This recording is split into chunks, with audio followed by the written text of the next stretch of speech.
नमस्कार. मितवा स्टोरी चॅनलमध्ये आपल्या सर्वांचे स्वागत आहे.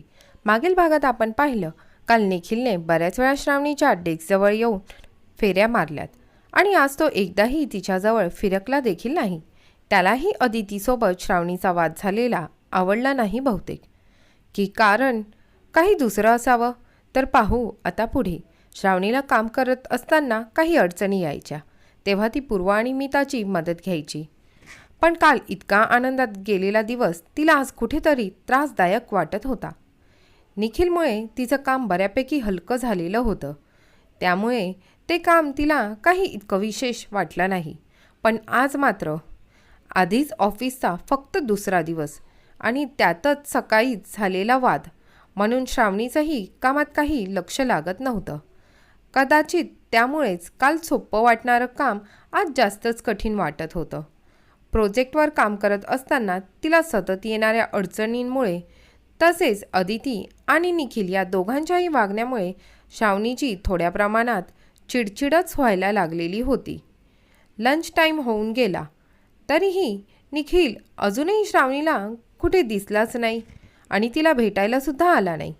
तिला वाटलं कदाचित कॅन्टीनमध्ये निखिल दिसेल. ती कॅन्टीनमध्ये आली, पण कॅन्टीनमध्ये नाही तिला निखिल कुठे दिसत होता, नाही अदिती. तिची नजर सारखीच निखिलला शोधत होती. श्रावणी, काय झालं आहे तुला? तू आज इतकी शांत शांत का आहेस? त्या अदितीच्या बोलल्यापासूनच खरं तर तुझा मूड खूपच खराब दिसतोय, मीताने म्हणाली. हो ग, नाराजच फार फील होत आहे. आज ना एकदम कसं उदासच झाल्यासारखं वाटतंय. मन अजिबात फ्रेश नाही आहे माझं, श्रावणी म्हणाली. हो ना गं, तसं तर वाटणं स्वाभाविकच आहे नाही का? खरं तर त्या अदितीने आल्या आल्या तुझा दिवस खराब करून टाकला. तिच्यामुळेच खरं तर असं होतंय. तिला दुसऱ्यांचा मूड खराब करून जरा जास्तच मजा येते वाटतं. तू जेव ग, उगाच स्वतःचा मूड खराब करून उपाशी राहू नकोस. ती काय स्वतःचं पोट भरून मस्त खाणारच आहे, नीता म्हणाली. श्रावणी, बहुतेक ते दोघेही कॅन्टीनमध्ये आज आलेले नाही आहेत वाटतं. काल तर निखिल सर आणि अदिती दोघेही कॅन्टीनमध्ये होते. आज फक्त राकेश सरच दिसत आहेत. काय माहीत कुठे गेले तर, पूर्वा म्हणाली. तसे श्रावणीनेही पुन्हा एकदा आपली नजर कॅन्टीनमध्ये सर्वीकडे फिरवली. खरंच निखिल आज अजूनही कॅन्टीनमध्ये आलेलाच नव्हता, तर अदिती पण नव्हतीच. बहुतेक निखिल सरना अदितीचा मूड चांगला करण्यासाठी कुठे बाहेर घेऊन गेलेत की काय लंच करायला. मीता निखिल आणि अदितीची मस्करी केल्याच्या सुरातच म्हणाली. पूर्वा आणि मीता तिच्याशी बऱ्याच गप्पा मारत होत्या, पण श्रावणीचं मन कशातच लागत नव्हतं. ती नुसती त्यांचं बोलणं ऐकायची किंवा तेवढ्यापुरता उत्तर देत होती. लंच करून झाल्यानंतर त्या तिघीही पुन्हा आपल्या कामाला लागल्यात. संध्याकाळचे 4 वाजण्यात आले. श्रावणीचं लक्ष घड्याळात गेलं. अरे, 4 वाजण्यात आलेत. काल निखिल स्वतःहून कॉफी घेण्यासाठी आग्रह करत होता. तिला वाटलं निदान निखिल आता तरी येईल, म्हणून ती त्याची वाट बघत तशीच काम करत राहिली. खरं तर तिलाही कॉफी घेण्याची फार इच्छा झालेली होती. 4चे आता 4:30 होण्यात आले, तरी निखिलचा अजून काहीच पत्ता नव्हता. श्रावणीने पुन्हा आपल्या घड्याळात पाहिलं. निखिल आलाच नाही, म्हणून तिला आता त्याच्यावर फारच राग येऊ लागला. श्रावणी, चूक खरं तर ना तुझीच आहे. तू निखिलकडून अपेक्षा ठेवायलाच नव्हती पाहिजे. तू त्याला इतक्या वर्षापासून ओळखतेस, तर तेव्हाही त्याचं वागणं तसंच होतं जे आज आहे. तो कधी तुझ्या बाबतीत चांगला विचार करूच शकत नाही आणि तुला त्रास द्यायला तर त्याला फारच मजा येते. तो तुझ्याशी चांगला वागेल ही अपेक्षा ठेवणं म्हणजे माझाच मूर्खपणा आहे. त्याने फक्त बाबांच्या आणि दीदींच्या सांगण्यावरून एक दिवस चांगलं असल्याचं नाटक केलं. त्याला माहीत होतं घरी सगळेच जण विचारतील आज ऑफिसचा पहिला दिवस केला म्हणून दिखावा करण्यासाठी. तो कधीच सुधरू शकत नाही. कालच्या त्याच्या वागण्यामुळे माझं मन बदललं होतं त्याच्यासाठी, पण तो माझा मित्र कधीच होऊ शकत नाही. कोणास ठाऊक जे त्याला बोलायचं असेल ते त्याने अदितीच्या तोंडातून वदवून तर घेतलं नसेल. बोलायचं असेल त्याला, पण पुढे केलं असेल तिला. पूर्वा आणि मीता म्हणतात त्याप्रमाणेच खरं असेल. ती अदितीच काय, बहुतेक निखिलही तिला लाईक करत असेल. आणि दोघांनी ठरवूनच माझा आजचा दिवस पूर्ण खराब करून टाकला, तेही सकाळ सकाळी आल्यापासूनच. म्हणून तर तो त्या अदितीला एक शब्दही बोलला नाही आणि वरतून मलाच गप्प राहायला सांगितलं. त्याची जर ती मैत्रीण होती तर तो तिलाही काही बोलू शकला असता, पण तो कशाला बोलेल तिला. शेवटी त्यालाही तर तसंच वागायचं होतं. त्याला तर मनातून आनंदच झाला असेल. माझा दिवस खराब करून दोघेही मस्तपैकी हसत असतील आता मला. त्यांना वाटत असेल कसं त्यांनी डोकं लावून मूर्खात काढलं या श्रावणीला. आता तर मला हा ऑफिसमध्ये काय, घरीसुद्धा माझ्या नजरेसमोर नको आहे. याच्याकडे नजरसुद्धा टाकणार नाही मी माझी. माझ्यासाठी हा पूर्णपणे अदृश्यच असेल. ना मला याच्याशी काही बोलायचं आहे, ना वाद घालायचे, नाही याचं तोंड बघायचं आहे. श्रावणीला निखिलवर खूप खूप खूप राग आलेला होता. श्रावणी स्वतःच्या मनातच बडबडतच होती. डोळ्यासमोर असलेल्या पीसीवरती ती माऊसने सारखीच कधी राईट क्लिक करायची तर कधी लेफ्ट क्लिक करत होती. तिचं तेच चालू होतं. जणू काही तो सगळा राग त्या माऊसवरच काढत होती की काय. श्रावणी बराच वेळ तिच्याच रागात होती. थोड्या वेळाने तिला जाणवलं की आपण जरा जास्त चिडचिड करत आहोत. तिने आजूबाजूला नजर फिरवली. कोणी आपल्याला पाहत तर नाही आहे या शंकेने. तिने आपले डोळे बंद केले आणि एक मोठा श्वास घेतला. श्रावणी, नवीन जॉब आहे. तू फक्त आणि फक्त तुझ्या कामावर लक्ष केंद्रित कर. बाकीच्या कोणत्याही गोष्टीचा विचार करू नकोस.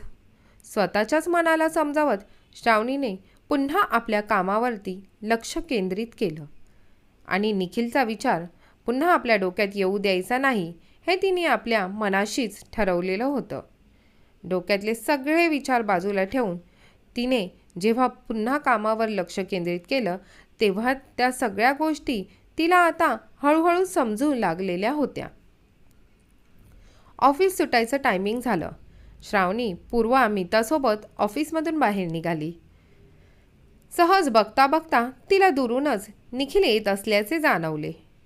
निखिलला पाहताच त्याच्याशी बोलायचं नाही हे तिने ठरवलेलंच होतं आणि त्याच्यासमोरही थांबायचंच नाही. त्यामुळे त्याच्याशी बोलण्याचा काहीच प्रश्नच येणार नाही. त्यामुळे श्रावणीने घाईघाईने आपली स्कूटी काढली आणि घरी जाण्याचा मार्ग धरला. संध्याकाळी घरी आल्यावरती कावेरी यांनी आजचा दिवस कसा गेला ते श्रावणीला विचारलं. तिच्या ओठांपर्यंत तर आईला सगळं सांगून टाकावं असं आलेलं होतं, पण आपण नाराज झालो तर आईही नाराज होईल या विचारानेच ती गप्प बसली. उगीच आईचा मूड कशाला खराब करायचा. आई, आजचा दिवस चांगलाच गेला मला, श्रावणी म्हणाली. अगं पण आज तुझा चेहरा जरा उतरल्यासारखाच दिसतोय, कावेरी यांनी विचारलं. आई, आज ऑफिसमध्ये काम जास्त होतं, त्यामुळे थोडं प्रेशर आल्यासारखंच झालं, म्हणून थोडी थकली आहे ग, बाकी काही नाही. साऊ, तुला नाश्ता आणू का, कावेरी यांनी विचारलं. नको आई, नाश्ता नको, मी थोडा वेळ पडते, म्हणजे मला जरा फ्रेश वाटेल, श्रावणी म्हणाली. ठीक आहे, फ्रेश होऊन आराम कर, असे बोलून कावेरी पुन्हा आपल्या कामाला लागल्यात. रात्रीचे जेवण वगैरे झाल्यानंतर श्रावणी आपल्या रूममध्ये गेली. तितक्यात तिचा फोन वाजला. तिने स्क्रीनवरती नाव पाहिलं तर फोन मृणालचा आलेला होता. हॅलो दीदी. हां बोल ना. साऊ, काय झालं आहे तुला, आज तू फोनच केला नाही मला. ऑफिसच्या कामांनी थकलीस की काय, मृणाल गमतीने म्हणाली. मला वाटलं तू ऑफिसमधून कालसारखीच आल्या आल्या लगेच फोन करशील. तुझा फोन आलाच नाही, म्हणून शेवटी मीच फोन केला. दीदी, अगं आज खरंच मला थोडंसं थकल्यासारखं जाणवतंय, म्हणून मी तुला फोन नाही केला ग. साऊ, दमलीस पण तू ऑफिसच्या दुसऱ्याच दिवशी, मृणाल म्हणाली. हो ग दीदी, आज काम ना खरंच खूप जास्त होतं, त्यात आधीच नवीन जॉईन झालेली, मग थोडं दमल्यासारखं तर व्हायला होणारच ना, श्रावणी म्हणाली. का ग? निखिलने आज तुझी मदत काही केली नाही का? मृणालने विचारलं. मृणालने विचारल्यावरती श्रावणीला वाटत होतं निदान मृणालला तरी खरं सांगावं. पण लगेच दुसऱ्या क्षणाला तिच्या मनात विचार आला. निखिल तर स्वभावाने आहे तसाच आहे. त्याने एक दिवस फक्त दीदीच्या सांगण्यावरती नाटक केलं असावं. आणि असंही मला काही त्याच्या मदतीची गरज नाही आहे. हा जर या ऑफिसमध्ये नसता तर मी माझं स्वतःहून मॅनेज केलंच असतं ना. मग त्याच्यावरती अवलंबून राहण्याची काही गरजच नाही आहे. आणि जर दीदीला काही बोलली तर ती उगीच माझ्यामुळे टेन्शन घेईल आणि दीदीचं मनही नाराज होईल. कितीही झालं तरी तो दीदीचा दीरच आहे. निदान त्या दोघांचे रिलेशन चांगले आहेत. आपल्यामुळे त्या दोघांचे रिलेशन खराब व्हायला नको. श्रावणी तिचाच विचारात होती. ती फोनवर काहीच बोलत नव्हती. म्हणून मृणालने विचारलं, साऊ कुठे गेलीस? काय झालं तुला? तुला झोप लागते की काय? का फोनवर बोलता बोलताच झोपलीस तू? काहीच बोलत नाही आहेस. मृणालच्या आवाजाने श्रावणी भानावर आली. हा दीदी बोल ना, काय म्हणत होतीस? अगं मी तुला विचारलं, तुला इतकं कामाचा लोड आलाय तर निखिलने मदत आज नाही केली का तुझी? दीदी तो काय माझी हेल्प करेल? तो तर स्वतःच कुठेतरी दुसरीकडे जरा जास्तच बिझी होता. काहीतरी जास्तच इम्पॉर्टंट काम होतं वाटतं त्याचं. मग त्याला माझी हेल्प करायला वेळ कुठून राहणार? आणि दीदी तूही त्याला माझी हेल्प करायची वगैरे असं काहीही सांगू नकोस. माझं काम मला स्वतःच्या पद्धतीने शिकायचं आहे. जर मी दुसऱ्या ऑफिसमध्ये जॉईन झालेली असती तर मी माझं स्वतःचंच केलं असतं ना. एकदा दुसऱ्यावर अवलंबून राहिलो की मग तशीच सवय राहते. त्याचा आला अनुभव मला. म्हणून मला जसं जमेल तसं मी शिकण्याचा पुरेपूर प्रयत्न करेल. श्रावणी म्हणाली. साऊ तुझा आणि निखिलचं काही झालं आहे का? तू ज्या अर्थी अशा प्रकारे बोलत आहेस ते ऐकून तर मला असंच वाटतंय. कारण कालच्या तुझ्या बोलण्यात आणि आजच्या बोलण्यात फारच फरक आहे. नाही ग दीदी, तुला सांगितलं ना, तो जरा दुसऱ्याच महत्त्वाच्या कामात बिझी होता. त्यामुळे त्याचं आणि माझं बोलणं आज दिवसभरात अजिबात झालेलं नाही आहे. त्याला वेळसुद्धा मिळाला नाही. असंही तू माझा आणि निखिलचा इतका विचार करू नकोस. जसं तो काम त्याच्या पद्धतीने करतो तसं मी ते माझ्या पद्धतीने करेल. आणि आज ना उद्या सवय तर होणारच आहे.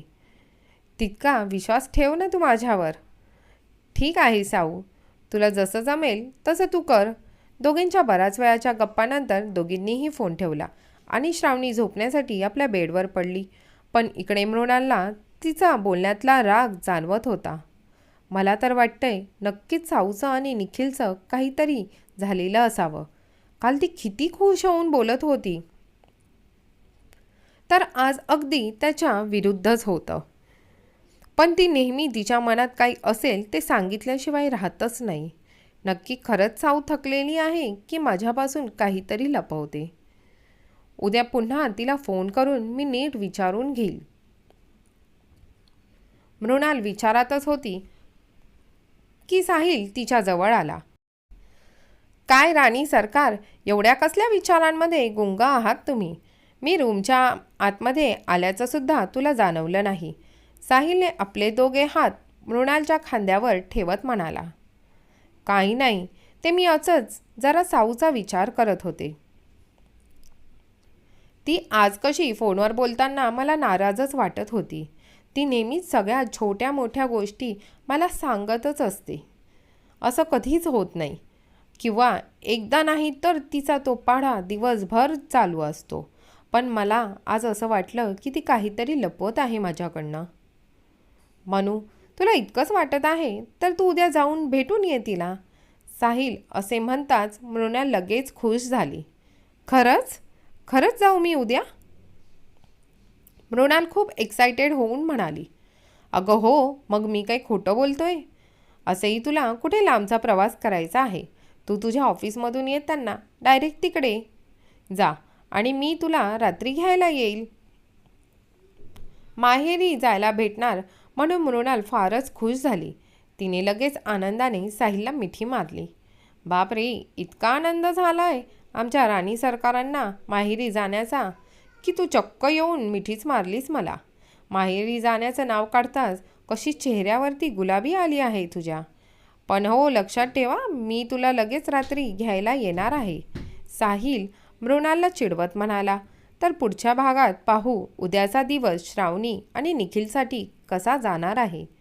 तर कथा आवडली असेल तर लाईक करा आणि चॅनलला सबस्क्राईब करायला विसरू नका. धन्यवाद.